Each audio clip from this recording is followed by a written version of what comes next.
Welcome back to Streamline Entertainment. It is Marvin speaking. I'm with Ali, and like I said, we're obviously doing this video for the Streamliners on the iPhone 14 app, which is the same phone Jay Slater had. And we want to say a big thank you to the Nathan Osman family, which come out with information about the iPhone 14, which I didn't know. To be honest, I use a Samsung.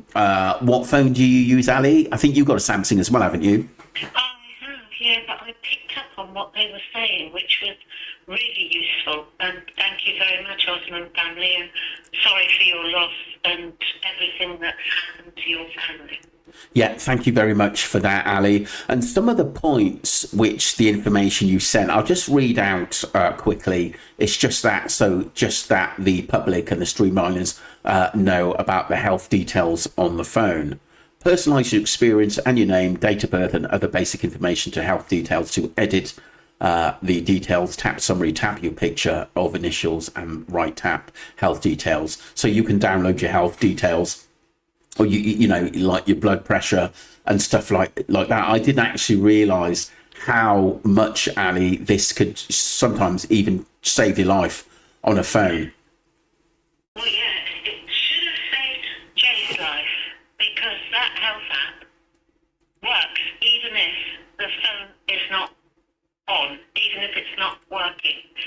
It does it with the link to cloud. And I'm not up on techie stuff, as you know, Marvin. Yeah. And I had to get this checked via Apple yesterday, which Okay. I did.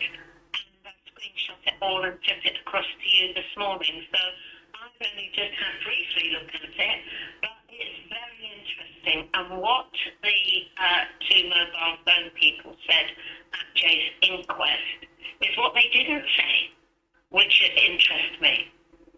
I totally agree.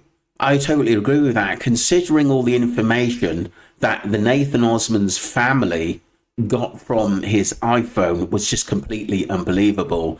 But obviously, we remembered DD actually saying there wasn't that many pictures of his phone, even though that his phone was given to Lancashire Police. The information was quite limited in what we got off his phone. Yes, it did have some messages on there and phone call messages, but it didn't depict, like herself, the health app. I know there was like inclined steps of him going upwards, but that's as far as it went about the phone sort of activity of someone having his phone. But there's a little, yeah, there's a little bit more to it. Ali, explain. Looked at this in depth, but as soon as I saw it, I thought I have to tell Marvin and tell the Streamliners. Yeah. And as we know now, that phone health app is embedded in the Apple iPhone 14. Yeah. In fact, most of their iPhone. So why wasn't that highlighted that it works even if the phone is off? And even if it's damaged, they can get that back because it's already in the cloud. I then looked at what it can do and what it can't do. Mm-hmm. And what it can do, yes, it traces the steps, but it also traces their heart rate. Yeah. And whether they're steady on their feet. It also warns them if the terrain is rocky. It also warns the person that's got the iPhone with them in a bag or strapped to them or whatever. It also warns them if they're likely to have a fall. It also pinpoints exactly where they are if they have a fall. And it also states when and if they have a fall. All the steady inclines, all the steps, everything. So I would want to know that data, to be honest with you, Marvin, because if that's the case, then we don't need witness statements, really, do we? The iPhone will say it all. You would have thought that Jay was quite savvy with phones and quite intelligent. And his mum said, we've heard his friends say that he wasn't stupid. His mum said that he was kind of clued up.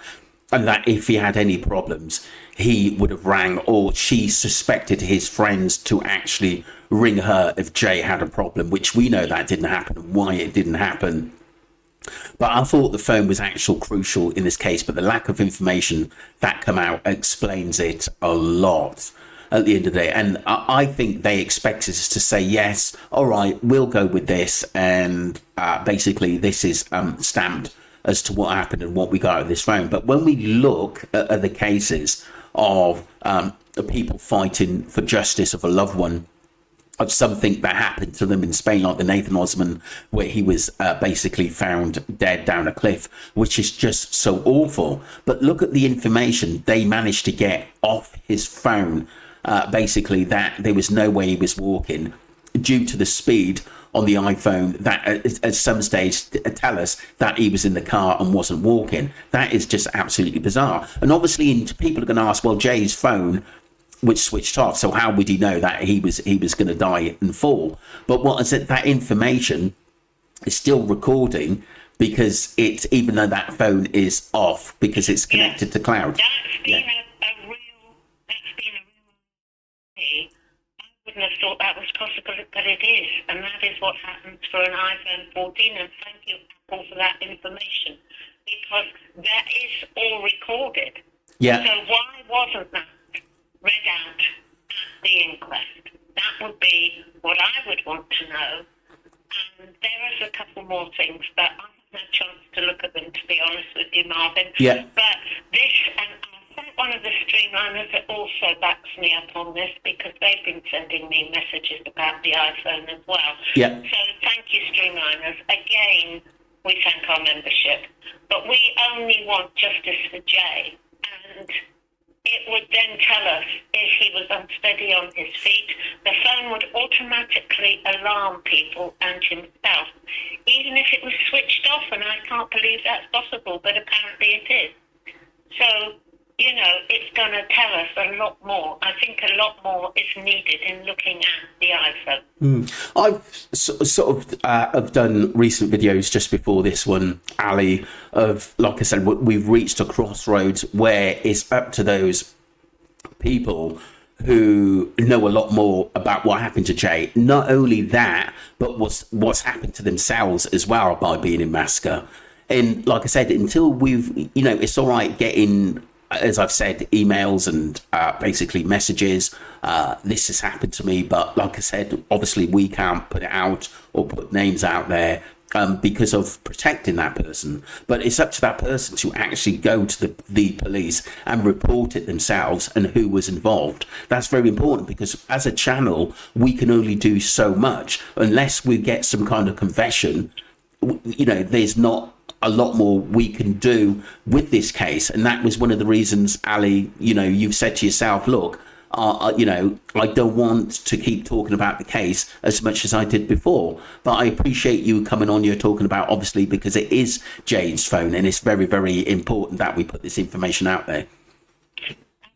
Hey, Marvin, I would like to ask the mobile phone specialist that gave this information why they didn't state in their reports that the iPhone that Jay had was capable of working with a health app, which was automatically installed when you buy the phone. Yep.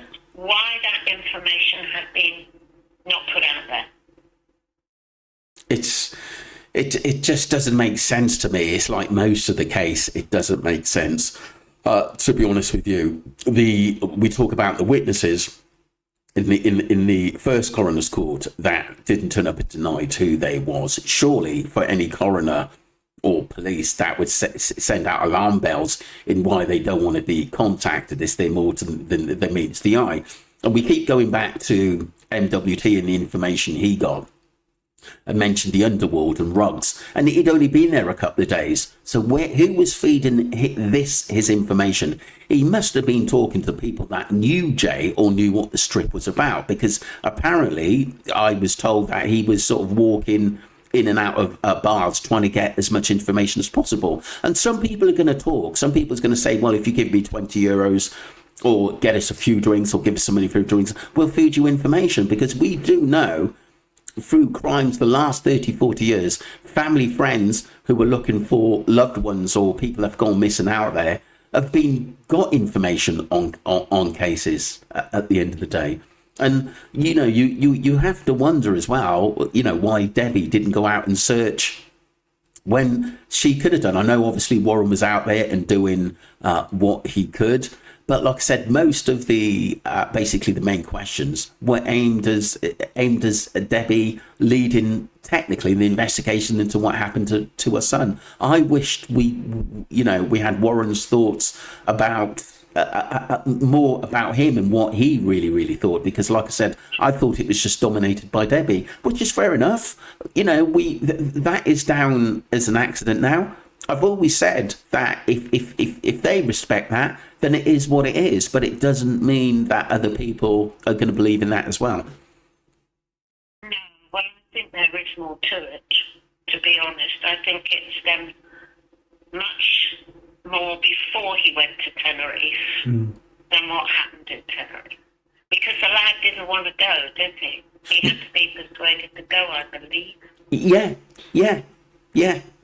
Yeah, because his mum was saying it'll be all right for you to go, but like I said, obviously the questions is raised is that basically he was still doing community service. It's a big question that's out there anyway. It's out there in the news and in articles as well. But like I said, the only reason you can get away with not doing community service is having a sick note, or one of your family members are going down to get a sick note because you're ill, or you go in there yourself, basically to say, look, I'm sick and I'm not going to be able to go out for a week or so. That is the only reason I think he would be able to travel. Yeah, well, you can't travel. No, I know. You shouldn't. You literally cannot travel if you're still under one of those probational orders. I thought it was only a couple of weeks that was left on his probation. Yeah. But it wasn't, was it? It was 8 months. That's a big difference. That is an absolutely big difference. But I couldn't understand it at the end of the day. Obviously, when the news had come out and said, look, he was still on probation, and yet you go away and travel, because obviously if the police found out, or the probation officer found out, you could go to prison for that, for not obviously keeping to what you were told what to do by the probation office. Well, he didn't want to go, apparently. I mean, I'm saying apparently, I wasn't there, but apparently he didn't really actually go into Tenerife. Did he think something might happen to him? There's a big query over this, because I've checked with the passport officers, and you've had that stuff this morning, Marvin. Yes.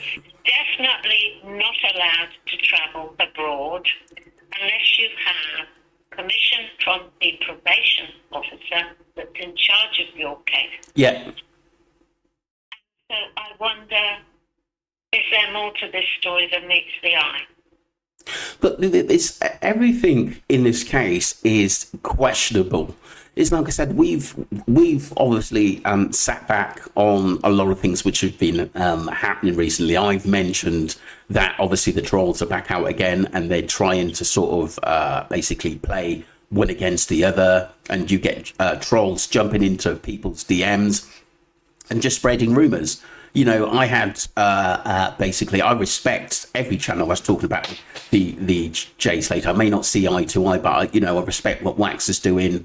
Aldon, Duncan's doing brilliant work, and Jan's doing well as well. Many of the other cases, I was always support them. If they want any information from me or my thoughts, I will always tell them. But there are basically trolls jumping in and then coming to see me and said, oh, Marvin, everyone's, I had to delete a message. Everyone's taking the Piata, you and Ali on another channel. And I was just thinking, but what you're trying to do, you're trying to ruin other people's relationships with other channels. Those are the channels. They are self-provided. They do their own thing, and we've always said we respect their work. But what I decided to do, I thought I'm just going to basically step back and just concentrate on basically helping youngsters that don't fall into the same trap as what Jay did. Yeah, that's important. As you know, I do this all voluntary, so I have no vested interest whatsoever. The only vested interest I've got is justice. Yes, thank you. And medical, obviously, stuff. My funding and also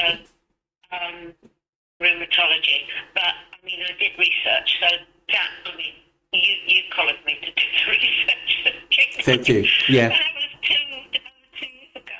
Yeah. And I'm still doing it. I was only supposed to do one. But this J case has got to me, I'm afraid, because I just feel for young people kind of going out doing these things when they should be going out exploring the world in safety. Yeah. Basically. And it's something you were passionate about, this case. You've put hours and hours and hours into getting information.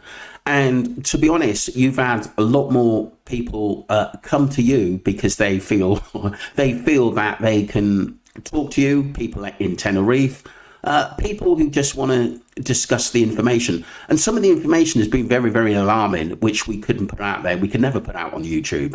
I understand that, and we have to protect people as well. But I think we've always been honest and transparent in the information. And I've always said, if someone says something, I'm just going to put it out there. Some of it has caused a lot of drama, but you've got to be honest and true. But some people are not going to like what you put out there. And I do think there are a lot of trolls who are actually thinking, oh, they're getting a little bit too close to comfort in getting to know the truth. We're going to have to shut them down or say something or play one against the other. This is the scenario at the moment because people want to shut us down. But there are millions and millions of the public, like the lady who rang into, you heard that video, the lady rang into the coroner's court and had a lot of questions and she was hung up on. She had every right to sort of ring in and say, hey, we know where the witnesses are, what the hell's going on, and look what happened there. She was absolutely shut down with no basic good information to think, right, they're doing this for this case. Because I was astonished because I've been in contact with that coroner's court for nearly every week or 10 days I was for the last year. Regularly talking to Geraldine, talking to the guy, I forget what his name was, a lot of them there, Alice I think there was, and I've got all the notes, and I was astonished when I got up to the court to find the whole place had been kind of shut down and it was more of a film set, because I just thought, well, I've only come to bring some paperwork to give out to anybody that hadn't received it, you know, and it was all the proper World Health Organization and exits reports on falling from a great height. It was all the technical stuff that I don't really, I can't delve into. If it's in plain English, I can. But it was a proper report, and I'd sent 2 copies into the coroner's court beforehand, like I believe Duncan had, and I was expecting Christopher Long to be the coroner, not Dr. Adderley. We all did. Yeah, we all did. And it wasn't till I got up there that I was then told it wasn't actually Dr. Adderley. It was, it wasn't Christopher Long, it was Dr. Adderley. And I was on a film set. I mean, it was just ridiculous. Because you likened it to sort of being in a movie within a movie. It was kind of strange because you said someone of Sluggy's basically staff came down to meet you, or did she came out of the court with some paperwork or something? Well, I don't know her name at all. It was a young lady, well, young, mid-30s, I suppose. Okay. Darkish hair, came out with, she had earphones on, she got a clipboard, and she asked me my name, and I said yes, and she said, okay, thank you, and went back in. And I thought no more of it. And then I saw what I now know is Jail Tales, is it? Yeah, he was there. Yeah. I didn't know his name, bless him. And he was having an argument. He was much closer to the court than I was, because I was standing back with my friends at Sky, because I know quite a few of them at Sky. Yeah. And they've got a camera team there. Yeah. So I was standing back chatting to them, thinking, well, come on, hurry up, look at the time. I need to get back home later, because I've got somebody looking after my dogs down here in Devon. Yeah. And I just thought, well, I'll just wait, and they're obviously, I'm very patient like that, Marvin. I don't go knocking on windows I know. and things. Yeah. But it was just surreal. But do you know what I was really annoyed about? Here was a public office which the taxpayer pays for, was being used as a film set. So did the film producers and the team at Candle pay for that use of that place for being a film set? Because, it should come off the Lancashire people's tax bills, really. It was just surreal. And then I found out that Dr. Adderley probably wasn't there because his car wasn't there. And I just think, oh my goodness me. And then, of course, who appeared was this shortish guy with a tan and a GoPro or ProGro. I haven't got a clue what they're called. Yeah, GoPro. Yeah. Stuck in my face, and I said, excuse me, could you just get that thing out of my face? And then he started to talk, and he said, you know who I am? And I said, oh, yes, I do know that. And then I said, you're lucky, aren't you? And he said, you're Ali Sue. And I said, am I? And he said, you know who I am? I'm lucky. And I said, oh, you're a lot shorter than your pictures. That went down like a lead balloon, I can tell you. But he wasn't going to intimidate me. And I took myself off then to go and sit on the wall. Eventually, I ended up in the solicitors next door, who were very good to me. And they called me a taxi, and I went back to my hotel. I must say, knowing then that I'd been stalked, because Lucky had told me he got his team at the hotel and had been tracking me from near my home up to Preston, etc.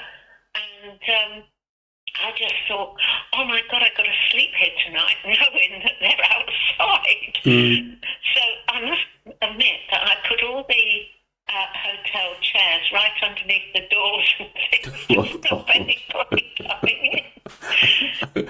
Oh my God. That's when I wished I got one of my dogs with me, I can tell you. Yeah. But we laugh about these things, Marvin, but the serious side is as a young man's lost his life. And, that I to knew. me is what it's all about. Basically, I knew what we tried to do as a team. Ali had people in the background, basically, which wanted information, and many of those people now have dropped off due to information we've given being misinterpreted. Most of the people we were dealing with were high professional people, whether it was reporters, people on the ground in that. And like I said, sometimes this information, Ali, is very, very vital. And it's only when this case will then, well, I've always said this case will be resolved. And it's only then that you will actually see who's providing the credible information about it, and why a certain people that are involved in this case are coming to us. It must be for a reason. I've had 10 to 15 people myself, not including the ones that have actually come to you and you said, Marvin, I've got some information about a young lad being out in Tenerife and this happened. And it's still coming in now. But Ali, and this is one of the reasons why you said, look, you're going to step back on it, because you've done what you can. At the end of the day, we keep getting abused for it. And I think a lot of it is because, like I said, we're on the right tracks. Well, for instance, the head injury, that document of, I think it was 11 or 12 pages I sent in and also taken with me to court. Yes. I've said to people, if you want a copy, I can get you a copy. I can post you a copy. The thing is that Exeter University did all that for me. The head injuries and trauma department did all that work for me for nothing. And I thank Claire and her team there. They have 6 specialists, and their work is It's like a template Yeah. for falling from great heights. You can't argue with that. The same with on the Nicola Bulley case that I first started to take an interest in when I came out of hospital myself. Yeah. Was I did all the Fleetwood tidal records for that and submitted it, and they were ignored. You can't argue with tides; they come and go. You know, we can't stop a tide going one way and coming out another. You know, it's all information that is out there that the specialists know what they're doing, and you have to go to a specialist like Apple with the iPhone. Yeah. I went to Apple and said, have you got that information on that particular phone? And they supplied the data. I mean, you can't argue with it. Yeah. And what I are think those people that did all that because they don't have to. What are some of the people, Ali, who were sort of helping us with the case? Obviously, you knew some reporters and medical people. Where do they think this case is? I would probably say still a bit of a mess at the moment, but a lot of them. You said some of the people that are important to have taken a back seat on this is because they don't like they're old school, some of these people, and they don't like being sort of bought into something that is just got a bit malicious out there as well. What are your feelings on it? Because like I said, I've noticed a lot of professional people have sort of pulled out of this case a little bit now because it has got malicious, and all we were trying to do is actually why I built this channel. And you think this was one of the reasons why you came in, is to help youngsters from being basically getting into gangs and basically being made to do something they don't want to do and threatened in a malicious way. What's your view about that? Well, Marvin, we've got the specialists, so use them. Yeah. Because that's what they're there for. You have to cross-reference everything to double-check your work as well as their work. Yeah, I agree. And that's one of the researchers' main priorities, is to double-check everything. Because you can't, I had somebody say about something really bad, he sent me a message last night, really bad at what happened on Tenerife. But I couldn't put it out there because I can't prove it. That's right. I'm not going to say it, and it was very distasteful. And I thought, no, I'm not going to do that because, we haven't got any foundations for it. But I think to answer your question, and excuse my train of thought this morning, it is Sunday, is that why is it that no action is taken on these things? I can tell you why. It's because there is so many political investors in everything. Influences. Corruption is rife worldwide. Corruption is rife worldwide. I wish to God they go back to cash, pen and paper, and pick up a normal phone. Because that's exactly what I do still. I still use pen and paper. And then go from there onto the computer. So, it's just a matter of these people being honest.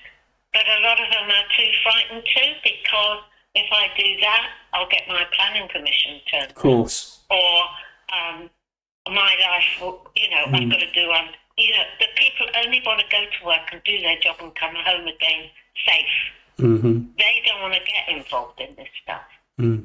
And it's the political inroads and the false information that is put out there that gets people into trouble. Yeah. And I think people are just frightened. Look at the COVID. Look at the COVID with people wearing masks. It's affected everybody with their mental health. Checking to make sure that the person that's at the front door is who they say they are. We didn't used to have to do that years ago. Well, we did, but it wasn't so bad. And I think, to be honest, if you just keep yourself to yourself, and that's exactly what I think people are doing now, keeping themselves to themselves. Correct. Only trusting the people they've known for years and can rely on, because that is the only way. But sadly for the human race, it then stops the youngsters going out and exploring the world like I used to do. Yeah. I understand.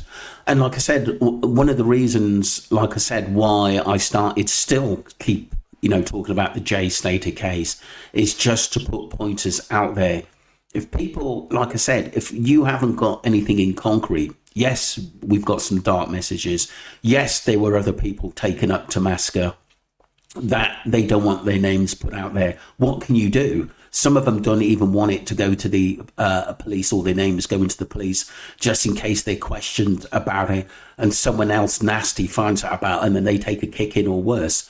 This is what we're actually looking at. It's bigger. But one thing I will tell the people, and this is just from myself, a lot of the people that are involved in this case, which you mentioned, the accident crew on the other side, they're way more involved than what we first thought. It's as simple as that, way more involved. And this is why they're trying to absolutely shut us down on this. But once again, and unless someone is basically willing to say, look, I'm going to go to the police and report it, what actually happened to me, then it's entirely up to them. We can put reports in, as many reports, and say, oh, this person said that to police. But like I said, but if that person is not going to back up our claim, that's just going to leave us in limbo, which it has done 10 or 15 times before. There's only so much you can do. There's got to be some middle ground. Well, people have actually got to be accountable, and that includes the police and everybody. Yes. They don't want to just be shifting paper around, because that's what happens. Yeah. It's nothing to do with me. Put it to another department. That is the kind of a horrible situation we're in, really, is that nobody wants to act on it. Why have we got a police force? Why have we got... Is it just picking boxes to get funding? That would be my great query. Or are those people actually involved in the crime themselves? Who knows? Yeah. But yeah, I think that's half the problem, because like I says, if XY says, look, this happened to me and I can prove it, and then they're going to say, well, how do you know these people? And then someone else says to XY, well, they were working for such and such and they were dealing rugs, or they were helping to con people or bring other people into this party. It's a catch-2 situation, because like I said, most of the people who, I know it sounds horrible, that are crying wolf in this case, or, involved, or something that had to happen to them, they were probably involved in it, but like I said, but were forced to do things they didn't want to do. Yeah, I mean, it's about trying to divide the truth from the lie. And it's also about smear campaigns, because as soon as somebody who is part of a nefarious group gets wind of something, they're going to come in and smear you as much as they can, which has happened in my own case. Yeah. I just then have to go out and prove them wrong. It's just about determination, really, and how much you value people's lives and value yourself, really. So I'm happy to help in any sphere. It has been dangerous at times. Yeah. But we're all living in danger, to be honest with you. Of course. Because we can't rely on politicians to tell us the truth. No way. Yeah. Yeah. Well, Ali, thank you very much indeed at the end of the day, because I know it's a case where basically you wanted to take a back seat on, but I know there's some valuable information you've always said to me. If I've got something to put out there, you'll discuss it with myself. And I truly, truly appreciate your dedication to this case. And all we're trying to do is protect youngsters. Because like I said, I think there is more to come out from this case, but it is up to those people that have sent us messages to actually report this to the police as well, and also get help. And that is the main thing, because the police will help, but at the end of the day, if things come on top, you may be able to get sort of moved out of your area and be protected by them. But like I said, that's down to each individual person. All we can do is just put out reminders that there is help out there. Ali, your closing thoughts? Thoughts are just keep going, really. we're living in a very challenging world as it is. And the reason I stepped back, part of the reason was my health. I'm not in good health. And I just needed to step back and take a break. Yeah. And also do some more research to make sure what I'm saying is correct. Yeah. Because sometimes, you know, we are wrong. I admit everybody can wrong. We wouldn't be human otherwise. No. You can only do your best. Yeah. But this phone, this iPhone 14 medical or health app is automatically loaded in the phone when you buy it. So, and I didn't realise that even if it's not switched on, it's still working, which is an amazing thing. Really congratulate all these tech people for, you know, finding a way of doing this, because it wouldn't have occurred to me. Not at all. But I'm beginning to learn more about technology now. Yeah, we all are. Not very good, but I am beginning to learn more. At one time, I couldn't even switch on a computer, but I can do that now. Thank you. Not that good, but thank you, Marvin, and thanks for Streamliners. And Marvin, you're doing an excellent job. Keep going, chap. Thank you very much. Thank you very much. I'm glad your cold is better today. Yeah, I'm feeling a lot stronger. Thank you. I'm going back to work tomorrow as well. But I do really appreciate what you've done to the channel, what you do for the channel. Thank you very much, and your support team as well. Appreciate that. Take care, Ali. Thank you, everybody. Stay safe and put a smile on your face. That's very important. Thank you all. Take care. Bye. Bye.